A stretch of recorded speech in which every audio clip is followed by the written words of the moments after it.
What's up, guys? It's Monaco here, and in this video I want to talk to you about some support cards.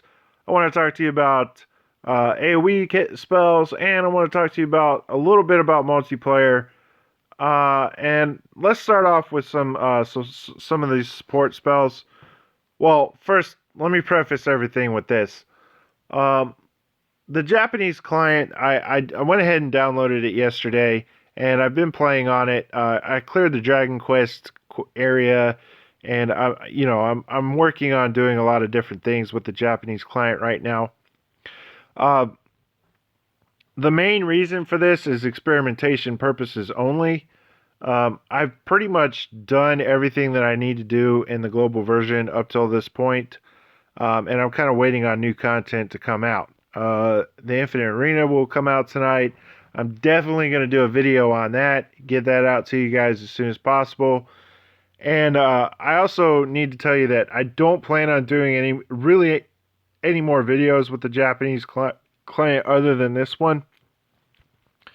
The only reason I'm doing this one is to let you guys know that I am playing it. I wanted to show you my progress in it, and I wanted to kind of let you guys know what some of these cards do, okay? That way, when you go to watch some of these Japanese videos that I kind of reference you to in the future, you can kind of get an idea as to what is going on. There's a lot of things that are not clear on Ultima and other things as to what everything does. Okay, so I'm going to try and clear some of this stuff up for you guys. Now, let me start off with some of the support spells.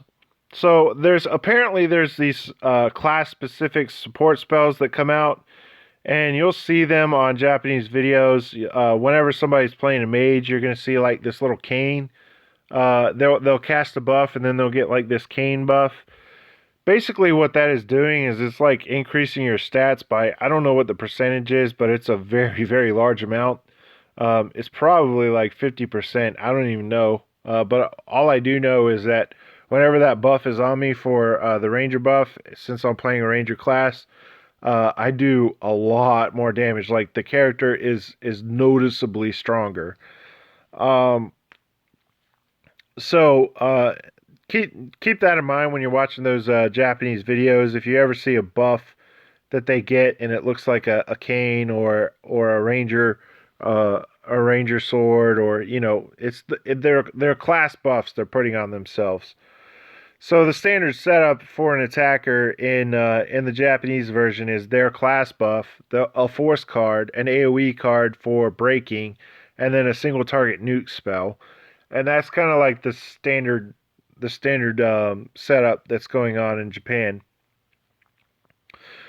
Another thing is that Hermes is definitely 100% worth the augment. Now, I'm not going to sit there and advocate for you guys to go ahead and try and greater ability summon for him, because I myself have tried to greater ability summon for Hermes quite a number of times, and I have failed every single time.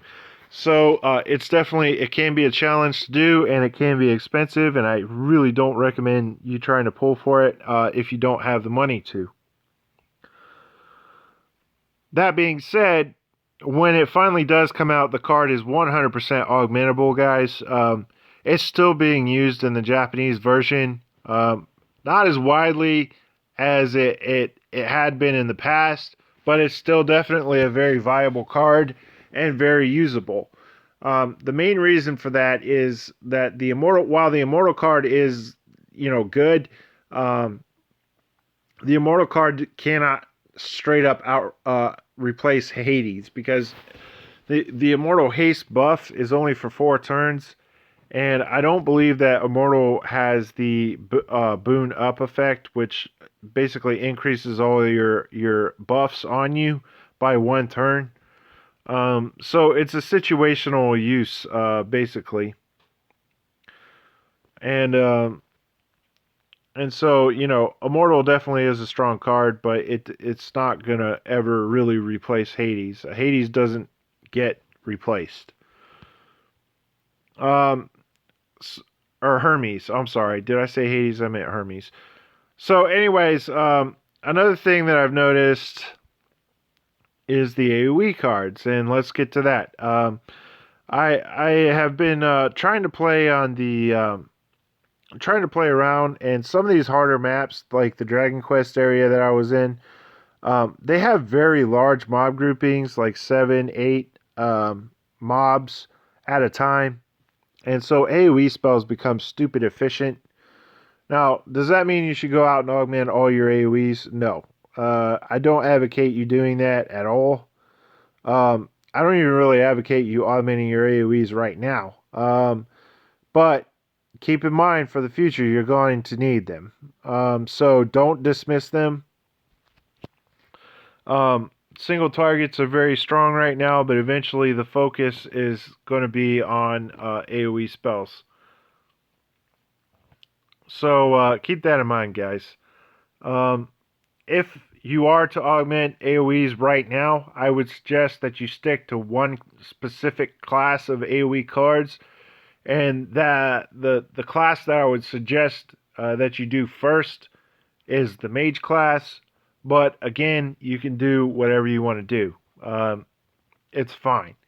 The reason I say the mage class is because they have a lot of high magic attack users, and they would be the most efficient class to use AoEs on and try and clear some of this content, especially considering the way the job swaps and everything kind of work, and how that functions. So keep that in mind, guys.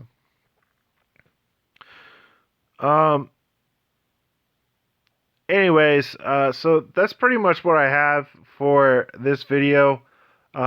Again, I cannot stress enough, I do not plan on playing the Japanese client for any other reason other than entertainment purposes. And I don't plan on doing any more videos for it. I just kind of wanted to share some of what I learned from it so far. And I might, reference it every now and again, just to help me prove arguments. So anyways, that's what I have for this video, guys. Hope you enjoyed, and I'll see you next video.